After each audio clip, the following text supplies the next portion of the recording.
check out this awesome t-shirt I got. It's Boba Fett sitting in a chair drawing. I mean, you don't get much more awesome than that.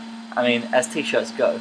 Go to the t-shirt store in Covent Garden. It's on the 7 Dials next to Fat Face, if you know where it is.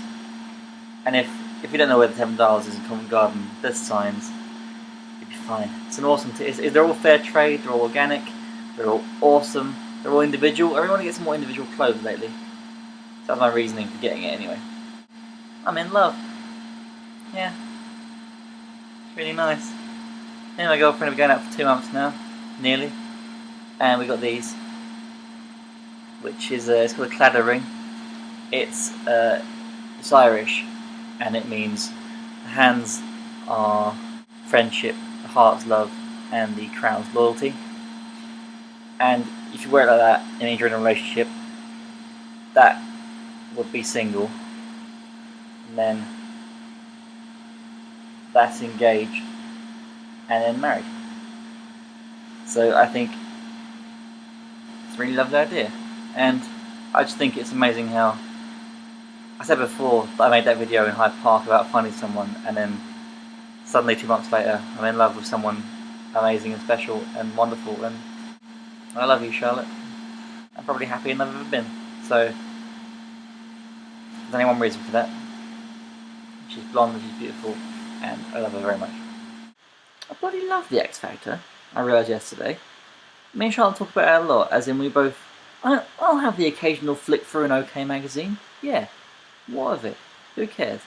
I just like reading about gossip. I'm such a girl. I'm interested in other stuff too. I just find I'm interested in everything. And I love the X Factor. The X Factor's bloody great. It's like... The only thing about it is people disappear. I wasn't a massive fan of Little Mix last year. But like Leon Jackson, remember Leon Jackson? Many nights we pray with no proof anyone could hear. Tune. You know what happened to him? You know?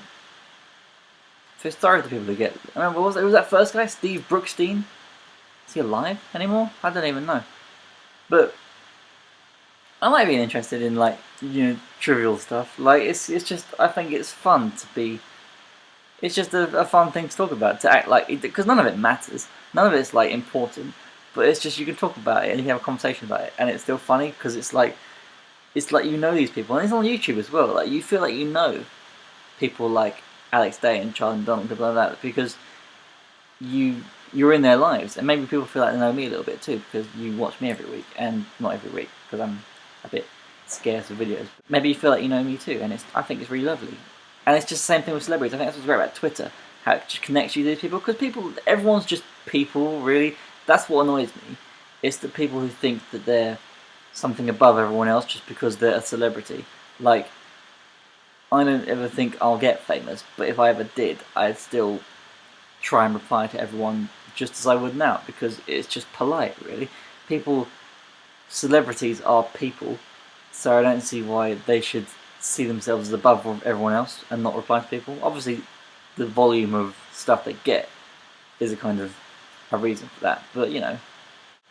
But then I was reading, obviously Neil Armstrong passed away yesterday, which is very sad, and it's just, I never really thought about it, but he's one of those people who I would have given my right arm, I would have given anything to spend 5 minutes with him, just to find out what it's like to stand where a handful of people have stood on Earth, and it's just, anyone can accomplish anything.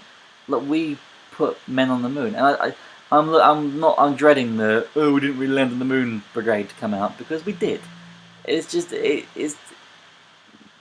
think it's rude that people would doubt people like Neil Armstrong, Buzz Aldrin, that they did. They just kind of surpassed what mankind had achieved up to that point. And I read a quote earlier that when he looked back at Earth, it was just the size of a pea, and he put his thumb over it and covered it up, and he didn't feel like a giant. He felt really small, because he realised how big the universe was. And that's the thing. I think it's important to be interested in big things and the little things. Like, if you don't have the little things like the X Factor and celebrities, then life is a bit too much, really. If you just think, if you spend all your time thinking about the universe, you're going to, do your head in. Whereas if you think about the X Factor, and you think about OK Magazine, and you think about meeting the person you love in the most strangest circumstances, and things like that, and you think about wanting to go see Green Day at Reading Festival, no money. But if you think about things like that, then life has a whole another great level to it. And I think people who moan about the little things are silly. Appreciate the little things, because the little things are the best things.